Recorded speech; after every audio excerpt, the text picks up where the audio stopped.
Well, good morning, everyone. My name is David Duplessis, and I'm the CEO of the St. John Region Chamber of Commerce. I would like to welcome everyone to our political leadership series leading up to the provincial election this Monday. Now, in this session, we will hear from Mr. Kevin Vickers, who is the leader of the New Brunswick Liberal Party. This business-focused series is being hosted by the Fredericton Chamber of Commerce, the St. John Region Chamber of Commerce, the Chamber of Commerce for Greater Moncton, Ignite Fredericton, Economic Development Greater St. John, and 3+ in Moncton. Thank you as well to the Atlantic Chamber of Commerce for their support. Now, in the chat box, you'll see the links to a pair of letters that have been sent to all party leaders on behalf of the business community. Before we begin, I want to explain the format and the process to begin. Mr. Vickers will give an opening presentation, which will be followed by a Q&A session. Due to the number of registrants, the audience is muted, and so please use the chat box at the bottom of your screen to submit your questions, which will be asked by a moderator today. And today's moderator is Mr. John Wishart, the CEO of the Greater Moncton Chamber of Commerce. The moderator will ask as many questions as possible and will prioritize business-focused questions and may combine submitted questions on the same or similar topics. And finally, the session is being recorded and will be posted and shared as soon as possible. Be sure to check out our social media feeds. Now with that, I'd like to hand the floor over to you, Mr. Vickers. Welcome. Good morning, everyone. Bonjour tout le monde. Thank you for inviting me. Merci pour votre belle invitation. These are difficult and unprecedented times for New Brunswick. I understand the profound impact this global pandemic has on all of us, especially on local businesses. New Brunswick has been able to partially open its economy quicker than some jurisdictions. However, we are a long way from being back to where we were before the crisis. And we know that those enterprises that are open, many are just partially open. Labor figures from Stats Canada in August showed 16,000 fewer New Brunswickers working in full-time jobs in January. Certain sectors, such as tourism and hospitality, have been devastated. Prior to the pandemic, the Higgs government slashed the tourism budget by 40% despite this potential. They also threw out a comprehensive tourism strategy built in partnership with industry and failed to come up with a new one as promised. We will restore funding to the Department of Tourism cut by the Higgs government and restore the tourism growth strategy and the target to grow the tourism sector in the province into a $2 billion industry revenue. And you should know that in Nova Scotia, their revenue target is $2 billion higher, $4 billion. To help this industry, we will implement a wholesale pricing policy for restaurants and bars for liquor purchases from NB Liquor. The Higgs government has invested less than any province in the economic recovery, and as a result, we may see a higher percentage of businesses fail. We understand the importance of our business for the economy of our province. That is why we will create a COVID-19 economic recovery task force to put in place a short, medium, and long-term action plan with a report to be completed within 30 days. Working together with our businesses will help the economy recover more quickly. My opponent is all about cuts and austerities, but what New Brunswick really needs is a growth agenda.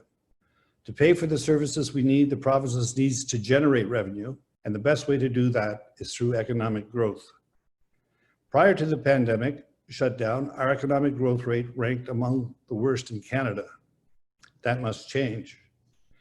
It is critical that we support our businesses and individuals in recovering from the economic impact of COVID-19.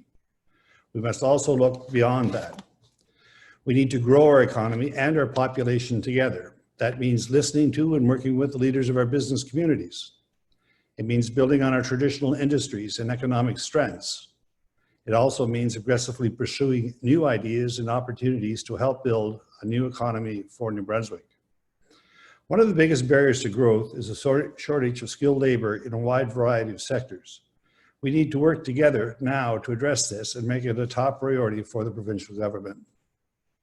We will work with industry and post-secondary education institutions to identify labor shortages and develop an aggressive plan with established timelines to address these shortages. A Liberal government will also establish an aggressive target of population growth of 100,000 people in New Brunswick by 2030. Growing our population will help address the labor shortage in various job sectors. To reach this target, we will work together with the federal government in order to make immigration to New Brunswick a priority. We will make the case that we need to increase our quota of immigrants through a targeted approach to finding newcomers to fit specific job sectors. And a Liberal government will renew the Atlantic Pilot Program in order to attract more skilled foreign workers and international graduates. I want to transform our economy. I want to bring New Brunswickers together, and I want to make targeted investments in order to grow our economy and our population. We will aggressively pursue new ideas and opportunities to build a new economy for New Brunswick in sectors like technology and cybersecurity. Cybersecurity was identified several years ago as a great economic opportunity for New Brunswick. Several companies in the province showed success on an international stage, helping build a cluster of expertise in the province. Efforts to grow this sector have stalled under the Higgs government. When elected, a Liberal government with strong candidates like Steve Burns of Oromocto-Lincoln will aggressively pursue the opportunity to further develop cybersecurity and IT sectors as one of the cornerstones of a new economic growth in the province.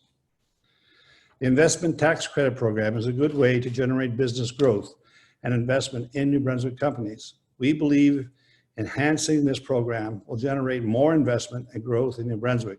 We will enhance the Investment Tax Credit Program in targeted sectors. We will also invest in the green economy. The development of small modular reactors as a new, clean, and reliable energy source represents a generational economic and job creation opportunity for New Brunswick. This is once in a generation opportunity. We will partner with the federal government in securing SMR opportunities for our province. We'll build on our traditional industries like forestry, agriculture, and fisheries in order to ensure sustainable development of our resources. A Liberal government will work towards creating favorable conditions for our businesses. The New Brunswick economy is driven by exports. Our businesses are well positioned to greater benefit from all signed free trade agreements. Working together with our exporters and businesses leaders, a Liberal government will develop an aggressive trade strategy to increase our exports. Our pledge to work together with others extends beyond our borders. A Liberal government will work more cooperatively with our Atlantic provinces, and where possible, harmonization of regulations, accreditation, and certification will be pursued. The Liberal Party is the only party with a clear vision for our province. We believe it's important to bring the books into balance as soon as possible. To do this, we will look for operational efficiencies while growing revenue through a more robust economy. A guiding principle will be to leverage our dollars with the federal government, municipalities, and the private sector. We will introduce a balanced budget by no later than the third year of our mandate. Budget surpluses will be applied to both provincial debt and priority programs. Blaine Higgs has shown that he doesn't understand the need of the Fredericton community. He canceled important projects like the refurbishment of the Centennial Building, including a new courthouse. The project would have saved taxpayers $2.5 million a year in government rents, and even though the project was well underway, it was canceled by the Higgs government once it took power. That decision cost the Higgs government $11 million in cancellation fees. Canceling this project made no sense. Yes, there was an initial cost, but overall the government would have easily recouped those costs and saved money in the long term. The project would have created more office space downtown for provincial government employees, cut travel costs, and increased government productivity. It also included space for a much needed new courthouse in Fredericton. Currently, the building is fenced off, half completed, creating an eyesore in the downtown Fredericton. That's unacceptable. This was a political decision that looked only at the short term. They made a conscious decision to cost taxpayers money in the long term. We deserve better than that. I would love to be able to commit to you that we will restore the Centennial Building, but the property has supposedly been sold to a private developer. Yet the property does not seem to have been transferred. The city deserves to be updated on the state of this matter. What I can commit to is a building of a new Fredericton Justice Complex to replace the current outdated facilities. I understand that the last 6 months have been especially difficult for our business around New Brunswick. Over 99% of New Brunswick businesses are small, medium enterprise, and we recognize the value of each and every one of our entrepreneurs who contribute to the economy of our province. By working together, we can restore hope and bring opportunities to every corner of our beautiful province. Those are my opening remarks. Thank you very much.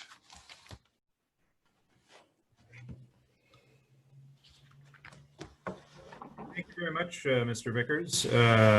Ladies and gentlemen, my name is John Wishart. I'm the CEO of the Chamber of Commerce for Greater Moncton.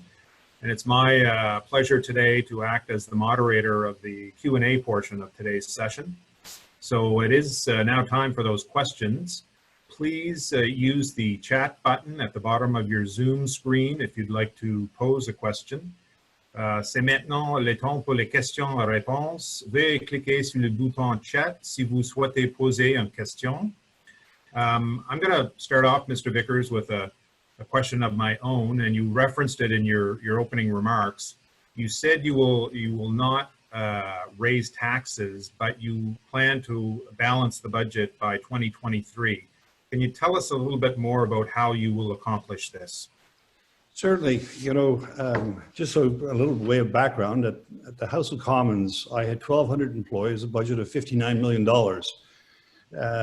So the budgeting process and practices is something that I've been used to, but you know, there's first step, I think, I'm really going to promote innovation and innovative practices and thinking within the public service. And I will be rewarding public servants who've come up with smarter ways of doing things and come up with doing things better. You know, just let me give you one small example. At the House of Commons, we managed over 10,000 mobile devices across the country. We had a deficit in that area of $1.8 million. We brought all the phone companies in. We said, look, we don't want your family plan. We don't want your weekend plan. We don't want your evening plan. We want a House of Commons plan. And this is what we want. And all the phone companies put a tender in, and we took that $1.8 million deficit and made it a $1.2 million surplus. So when I talk about innovative practices, I know with bright thinking, gifted public employees, there's all kinds of savings, as just like the example I gave you on that. The other thing I'm going to do is all the ministers will be receiving mandate letters, and those mandate letters will be very specific as to regards to their envelope of money. But another practice of mine in the past as well is bringing deputy ministers together. And what traditionally happens in government, if one department gets an envelope of money, that's my money, and they spend it. But what I'm going to ensure each and every month, deputy ministers meet, will review priorities, and that money will be spent on priorities versus staying in one government department for spending's sake. You've all heard of March Madness and governments going out and spending whatever's left in their envelopes before the thing. So there's all kinds of areas. But more importantly, you know, I talk about the growth agenda, and I'm going to put ONB on steroids. And let me say that again. I'm going to put ONB on steroids. We have to be much more aggressive and robust, identifying companies around the world to come to New Brunswick. And at the same time, we need to ensure that we have active, robust efforts to promote our existing companies in our province and finding markets for them. And I'm confident if we have a strategic and robust, aggressive plan to go out and knock on doors around the world, and I can give you further examples of this as we go on, that we can attract and bring companies here. One of our forces is, you know, we're an officially bilingual province. There are over 300 million people in the world who belong to the Francophonie. If we just had a target of 1% of the Francophonie around the world, just 1%, you know, it'd be, you know, we're talking millions of people coming here to New Brunswick in tourism in all those sectors. But so growth, transforming the economy, being aggressive, and getting ourselves out there and attracting companies. And attracting companies, you're talking about raising taxes, my mind is in the opposite space, is lowering taxes. We see Jason Kenney out in Alberta. He's lowered corporate taxes on path to 8%. And that's, to me, what we have to get down there so that companies will find New Brunswick an attractive place to come. Okay, thank you very much. Our next question comes from Jamie Ryan at the New Brunswick Real Estate Association. And Jamie plans on asking this question to all 5 party leaders. And it relates to what they see, and I think a lot of business owners see, as unfair aspects of the current property tax system and how that also plays into local government structure. How would you revise or update the unfair aspects of the property tax system? Well, I think one of the things that we got to track away from is this, we all know the double taxation that, to me discourages investment, discourages the lack of investment, and certainly into, rental properties and the like. So we really have to do that. But I think tax in general, from what I'm hearing and what I see, I think there's an appetite out there to think of reforming tax in all areas in property tax. I was down in St. John yesterday, and I'm also committed to ensuring that industrial tax in our major centers, such as St. John and Evanston, Nakawik, up in Kedgwick, we have some major industries, and we see cities struggling with their budgets. So I'm sure that we can do that a lot smarter than we are as well. So cities like St. John and these cities with heavy industry tax base, that they have the wherewithal to manage their budgets within the city. Would a Liberal government commit to ending the double taxation? Yeah, obviously I think we have to be pragmatic about these things. I don't think you can, do this overnight, but my whole concentration, my whole focus is on growing the economy, growing revenues. I find that's the way we're going to get ourselves out of where we are today. And to get ourselves to a more productive place, we've got to think of growth, and we've got to think of investment. So the less we can do and make ourselves more attractive. And, I keep saying I'm going to put a license plate on the province of New Brunswick. I'm going to call it the province of economic opportunity. And whatever we can do to deregulate, whatever we can do to lower taxes, to attract business and grow the economy, that's the direction I want to go. And so the double tax, absolutely, we got to find a way pragmatically to get ourselves weaned off that. Part of your party's plan is to direct health authorities that no rural hospital will be closed and no emergency room services will be eliminated. The province's doctors are on the call today, and they're wondering how and where you're going to invest in healthcare. Yeah, and I'm glad we have a business audience here, because when we talk about those rural hospitals, we never talk about economic development. Our communities, like Sackville and, Perth Andover, those rural hospitals, community hospitals, provide a very vital service to their communities. There's no question about that. Health and safety, those are all important. But for me, as leader of the Liberal Party and hopefully Premier, I see those rural communities as a vital economic development piece for our province and for our, especially those communities. Because I know people will not go to those communities. We will not get population increase in our province in those communities if they don't have a hospital to go to. We will not attract companies to those communities and investment in those communities unless they have services available to them.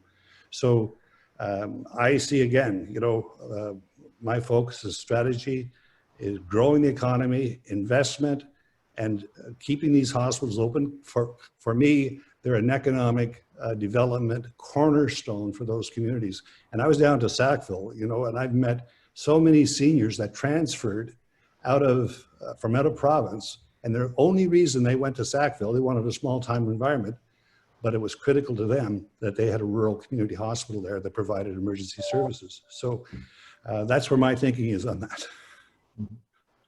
that. Larry Shaw from Ignite Fredericton is asking about your party's innovation agenda. Innovation is one of those buzzwords that's been bandied around in campaigns for at least 30 years. And you talked about cybersecurity and digital health. Can you flesh out a little bit more what a liberal innovation agenda would look like?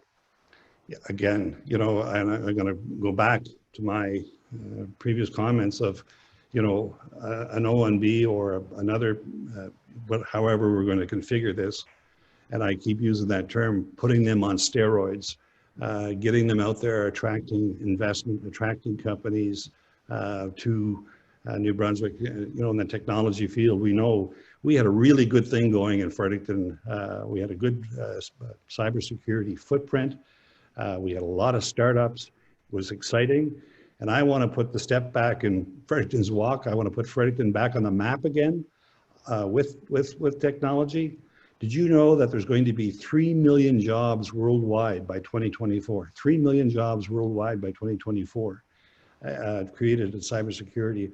We've got to go out and get a piece of this. But, you know, it's leadership, and it's that focus on economic development.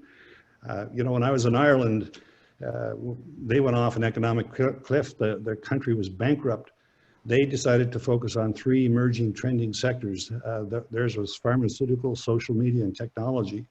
But then they went to the school, you know, the country's education system, and, you know, Trinity College put their hands up, and they were the first college to do a master's in artificial intelligence. And it's that type of bold initiative and bold thinking that I believe we can. And UNB, look at, you know, we're blessed there with incredible professors. We have world-class cybersecurity people there and engineering. And Paul Muzzerall, you know, I'm excited that he's there for their province, because I know he's going to be aggressive and he's going to want to partner in these types of initiatives.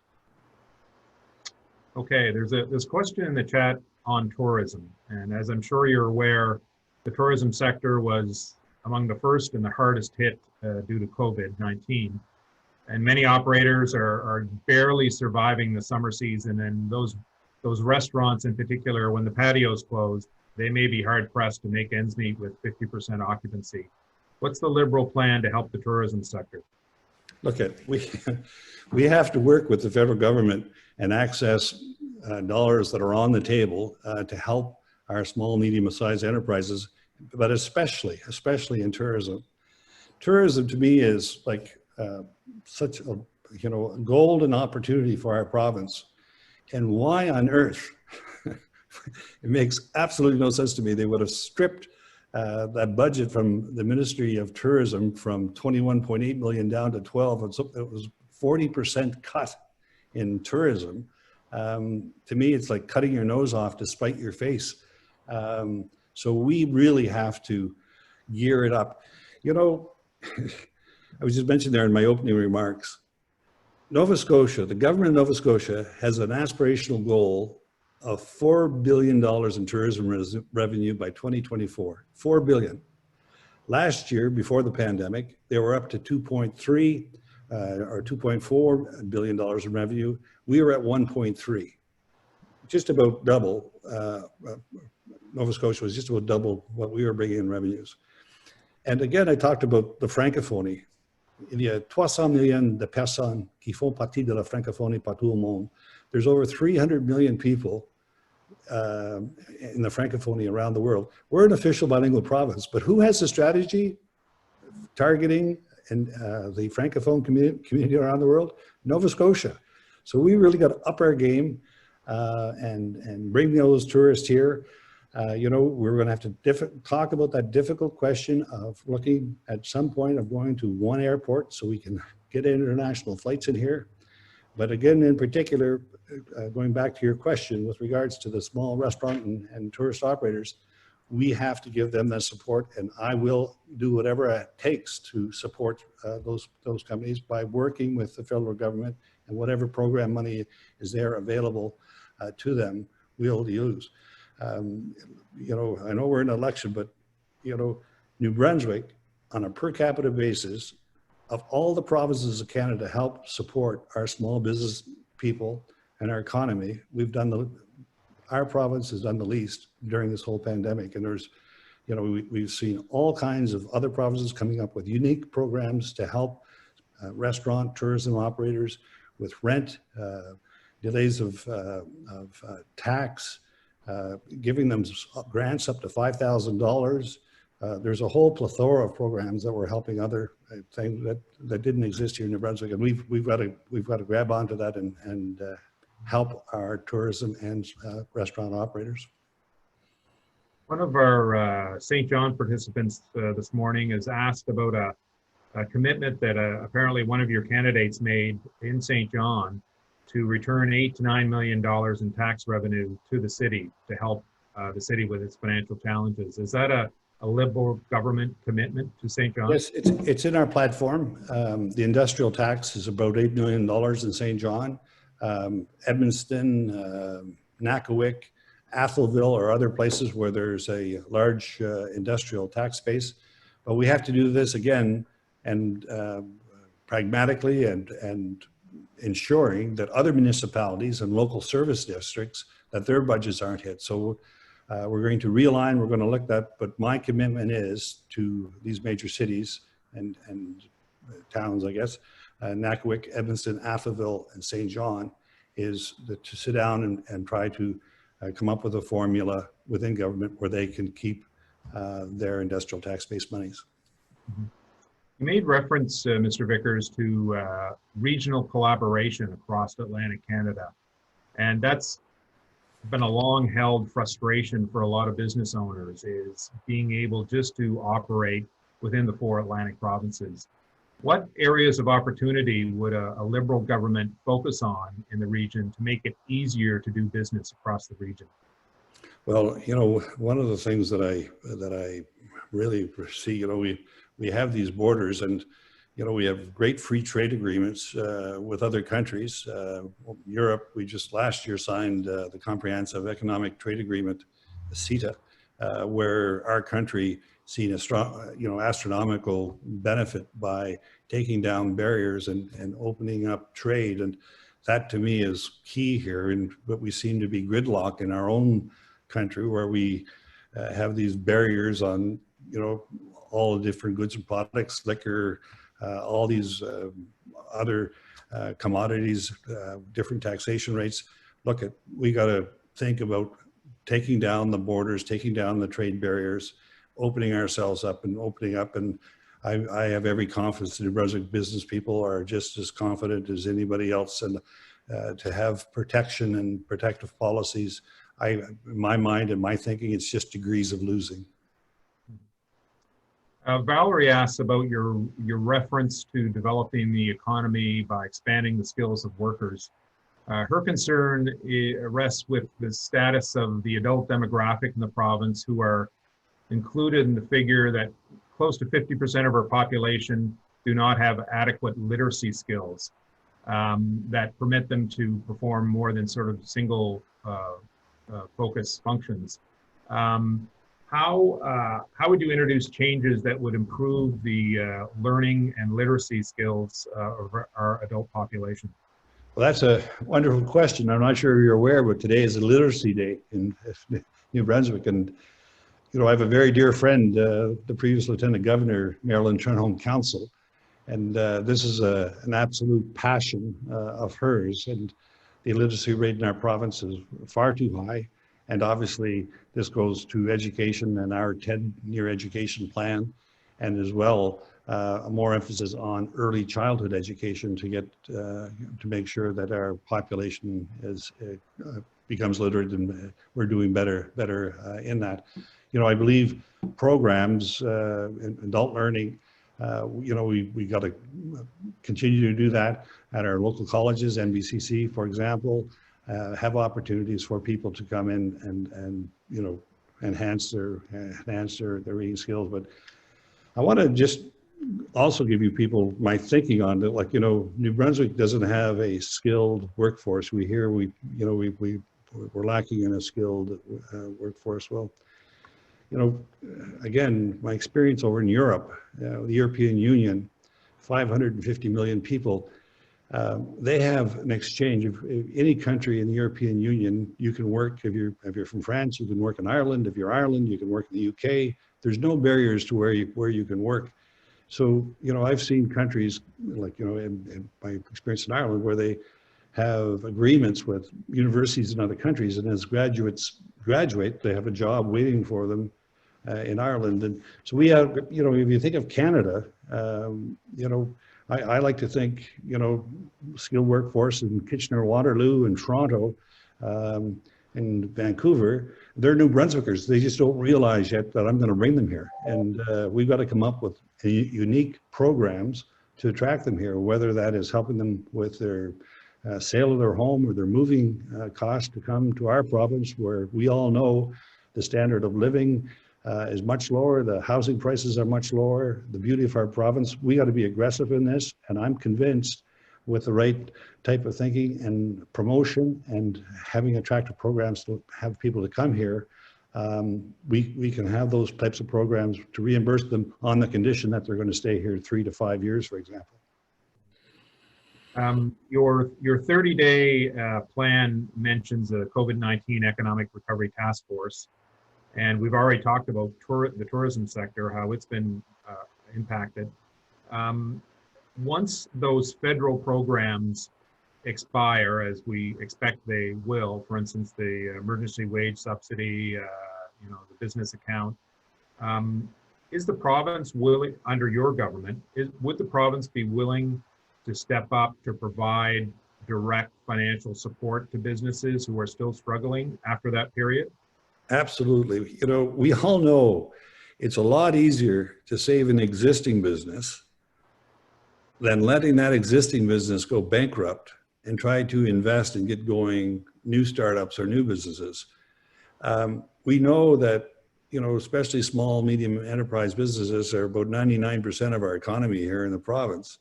And so we have to do everything. And, you know, we have to remind ourselves, this has been the worst economic contraction, the worst single economic contraction in our country's history, as well as our provincial history. Now, you look around and people may say, well, you know, it doesn't seem that bad. We hear about hardware stores selling out. You know, you can't buy a car, you can't buy a Sea-Doo. You know, everything is booming. Well, you know, I call that the phony economy. We're on a sugar high right now with mailbox money from Ottawa. And as you've rightly pointed out, that's going to dry up. And so look, we have to be there in some form, some shape, to whatever ability we can provide that assistance. And again, I don't see this as government spending. I see this as government investing, and investing in our business and small, medium enterprise businesses is only smart. Mm-hmm. Just last week, folks at Organogram here in Moncton presented an opportunity which they think the province should seize on, and that's to create a regional hub for cannabis research and innovation in the province. Has your party adopted a position on that kind of thing? Look, I'm well aware of the initiative and the program, and I love it. I absolutely love it. I think it's exactly the type of bold thinking that we need. It's certainly a great vision, a great start. You know, people talk about cannabis, marijuana, and we think of, you know, the local retail market here in New Brunswick. But again, when I was over in Europe, 550 million people in Europe, and cannabis is becoming more and more and more a medication for a whole variety of illnesses, from mental health to physical pain. It is increasingly being used as a medication, and there's a market there. I can tell you, I know about it, I've seen it, and there's an incredible opportunity here for cannabis and the medical aspects of that, and the medication market for cannabis is you know, another incredible opportunity for us, and we've done well in that. Like we were smart. We got out in front of this, and New Brunswick is on the map as we were at one point there in technology. We're within the cannabis industry, New Brunswick stands out. We got to keep that reputation and build on it. You've referenced your experiences in Europe and as the ambassador to Ireland. As you may be aware, the European Union has made renewable energy a cornerstone of its recovery from COVID-19.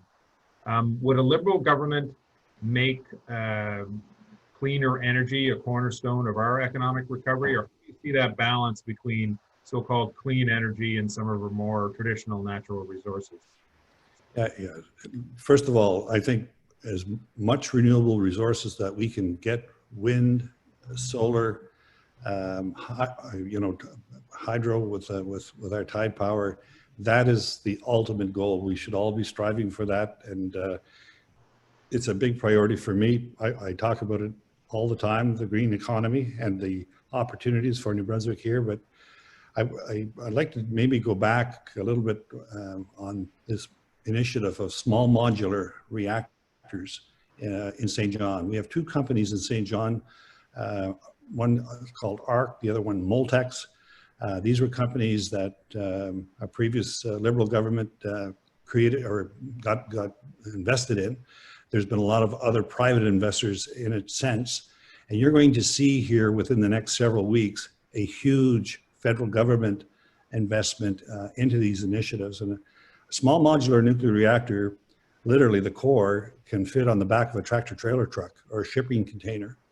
And one small modular nuclear reactor could keep a medium-sized city going for several years. So the opportunity here, when you think of China and India coming on stream with 2 coal-fired electric generation stations every month, and what that's going to do for our children and their children's future, this is a once-in-a-generation opportunity for our province. We're going to create 10,000 direct jobs and 40,000 indirect jobs.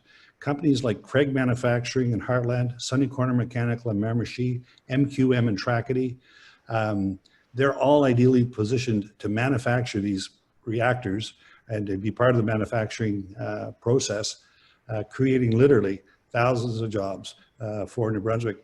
And I believe this is about New Brunswick saving the world. Let me say this again, New Brunswick saving the world against climate change. This is a dramatic opportunity, a once in a generation opportunity. And, Bill Gates, on the renewable side, said, be pragmatic about this. You're never going to get it right as we are today above that 50% supply from renewables. There's going to always be the gap. And we all know the clock's ticking and we've got to get off of fossil fuels. So this is an incredible opportunity for New Brunswick.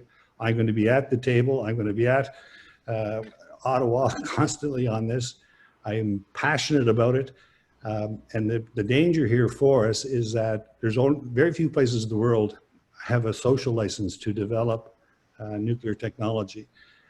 Ontario's one of the other few, and we know that the Ontario government is aggressively working with the federal government to invest in those companies there who are developing the same technology. And there's a lot more votes in Ontario than there is in New Brunswick. So this is really going to take a collaborative and open relationship, a good building relationship with Ottawa to make sure New Brunswick maintains its lead on this, and we are leading on this. And as I say, this is exciting. It's a game changer for our province. So a bit of a follow-up question to that then. A lot of business organizations and business leaders have been calling for, yes, a focus on clean energy, but also the continuation of some responsible natural resource development in the province. And it seems in recent years that if a project involves natural gas or mining or, let's talk about the Maritime Iron Project up north, that there just a government appetite to continue in those projects. Where does the Liberal government fall in those? Well, another part of my careers, I've spent a lot of my life with First Nations people in the Northwest Territories, small First Nations communities, but here in New Brunswick, obviously here in Miramichi, growing up, having interaction at First Nations communities. But I've publicly stated already now, when I become Premier, I will have a First Nations person at my cabinet table, because I strongly believe if we're going to go and take New Brunswick forward on these renewable or these resource projects, Sissons Mine, fracking, all these different types of projects that are sitting there, we'll never go anywhere unless we have our First Nations people at the table from the get-go. We got to consult. We got to we got to go in there with partners. I went up to Sissons Mine here because I wanted to see it for myself, and I sat down with the First Nations people, and I asked to meet with the clan mothers, because behind the local governance, you have an elderly matriarch group of people that actually make the decisions. You hear from the chiefs, you hear from the councils, but it's a matriarchal group of women that make the decisions. And I sat down with them when I went up there, and they told me that I was the first politician ever to come up and see them during the 7 mines. And we wonder why we have a problem, can't get Sissons Mines open. It is this incredible divide that we've had. And, you know, having lived up north, having lived in First Nations communities 10 years of my life, I know that I'm going to bring a big change in resource development in the province by having First Nations people at the table, including a cabinet minister, who will help me and guide me and help us get these important projects off on the road. Okay, there's a great question in the chat from Mayor Mike O'Brien in Fredericton, and it concerns the growing issue of homelessness, especially in downtowns of the major cities. I know it's an issue in Fredericton. It's definitely an issue here in Moncton, and I suspect in St. John. What would your plan be to addressing the mental health and addiction issues, which often lead to chronic homelessness?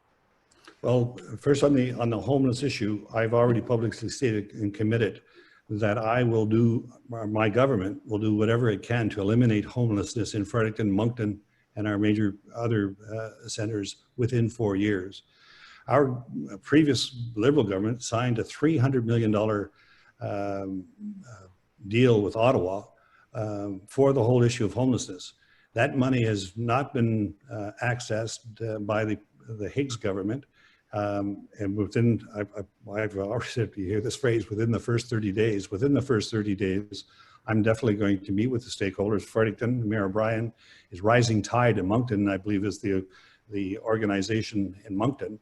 And we're going to get going right away and building and ensuring that we get people off the streets and have a proper home and a place to stay. And I think that's feeds back into your questions about mental health and drug addiction. I mean, first and foremost, people have to have a safe home to go to and in which to reside. But we all know as well, this has, again, my focus on economic development.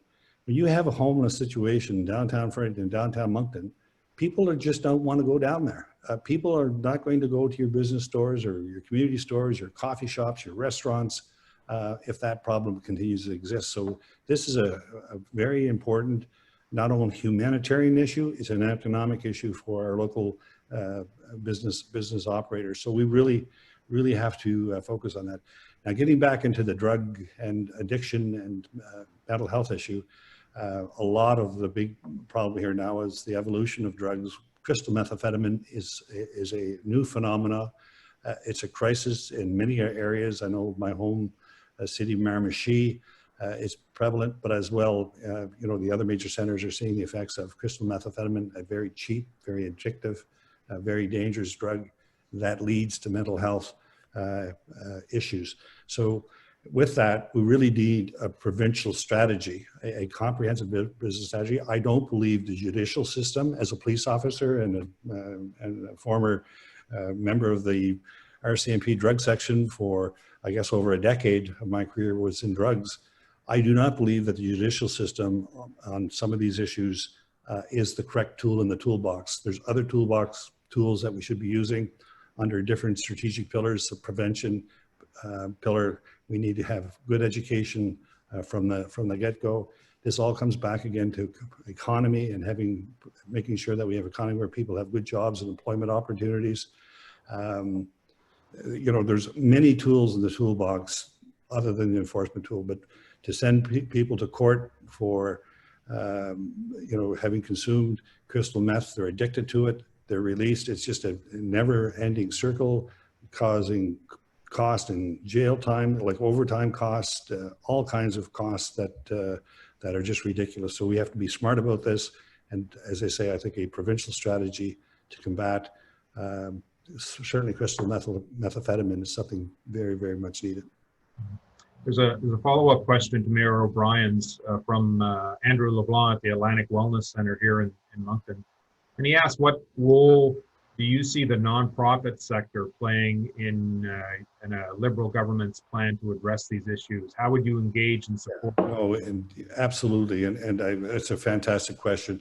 We need to have, on all these issues, whether we're talking homelessness, mental health, drug, we need a holistic approach. We need a community-based approach, and obviously bringing and partnering with one another. You know, that's my campaign slogan: working together. And we definitely have to come together. Government, NGOs, you know, your Ministry of Social Services, the police, to address these issues. Okay, I think we've exhausted the questions, but I want to give you, Mr. Vickers, 2 minutes to sort of sum up and tell those on the call essentially why you, why Liberals, what makes you distinct from any other party in your ability to lead New Brunswick. Okay, thank you very much. Ladies and gentlemen, chers amis, my whole goal of becoming Premier of this province is to bring hope and opportunity to our province. And I'm going to do that first by declaring New Brunswick a province of economic opportunity. My goal will be to, wherever I can, to make investment, inviting to come here. But basically, I want to transform our economy. The Kevin Vickers government's main mandate is to transform the economy of our province. How are you going to do that, Kevin? Well, I'm going to do that with our people. I'm going to do that with you. And we're going to have specific focus on 3 trending emerging sectors. One is technology, the green economy, and you've heard me talk already about small modular nuclear reactors. We're going to also focus on our traditional industries such as agriculture, fishing, forestry for sure. And we're going to develop and work with small business operators and whatever way we can. When I say we robustly go out and identify companies around the world to come to New Brunswick, equally we got to be out around the world finding markets for our small business enterprises and helping them to find new markets and grow. It's by growing the economy, investing in the economy, not cuts and austerities. That's, if I'm going to differentiate myself between Mr. Blaine Higgs and myself, my path is investment in growth, aggressive identification of companies and bringing them here to New Brunswick. I see his path of cuts and austerity.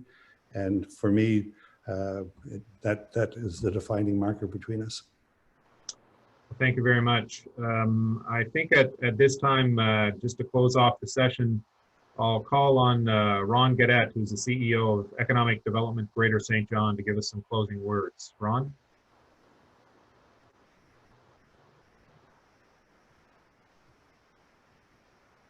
Still on mute, Ron.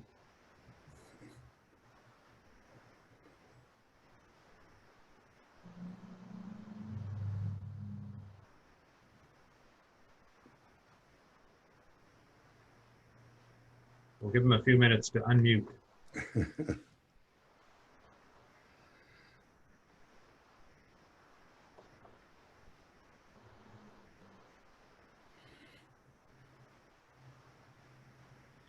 Okay, we'll try this again.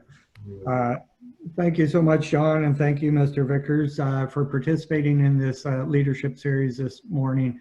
Once again, my name is Ron Gaudette, CEO of Economic Development Greater St. John. And along with the Atlantic Chamber, along with our the chambers of Moncton, St. John, and Fredericton. We want to thank you for your time and for your words today. As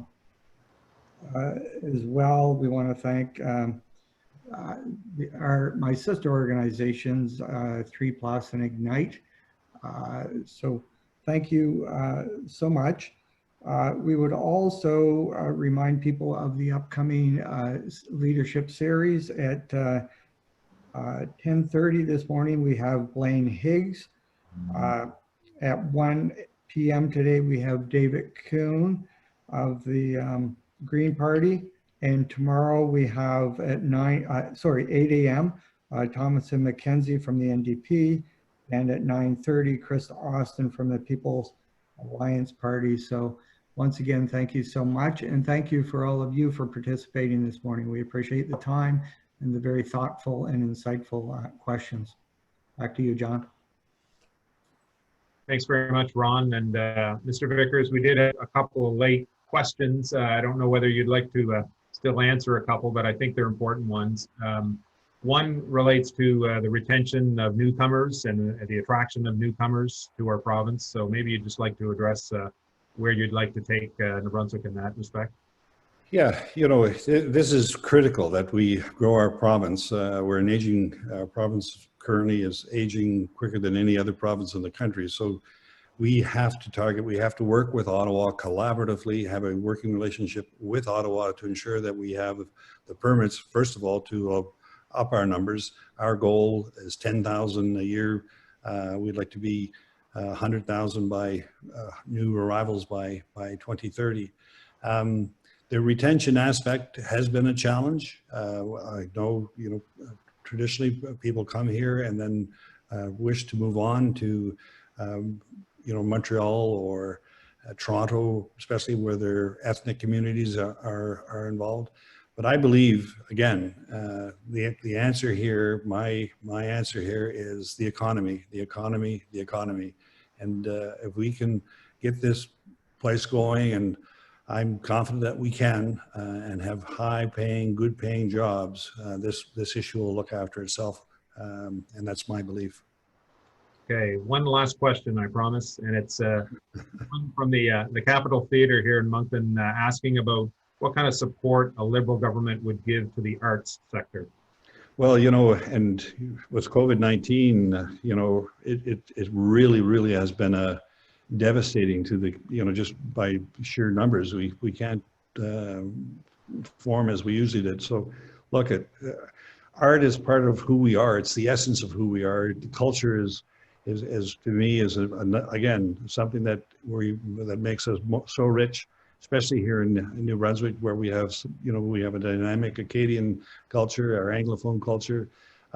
So look at whatever we can do to ensure the survivability of places like Capitol Theatre. We have to, like, I mean, we have to come up with, you know, hopefully a vaccine will come up for COVID-19 so we can return to more normal ways, but it's a real challenge for us now. But the government, this is what government does. This is what governments are for. It's in these times of situations where governments have to step up and be there until we're able to cross the bridge to a better way. Thanks very much, Mr. Vickers. And as Ron said, thanks to everyone for joining us. For those of you who are joining us for our next session with Blaine Higgs, you've got a half an hour to get a coffee and take a break and recharge and come back with some equally interesting and challenging questions. So Kevin, on behalf of everyone, thanks very much for joining us. And everybody, don't forget to vote on September the 14th. Bye for now.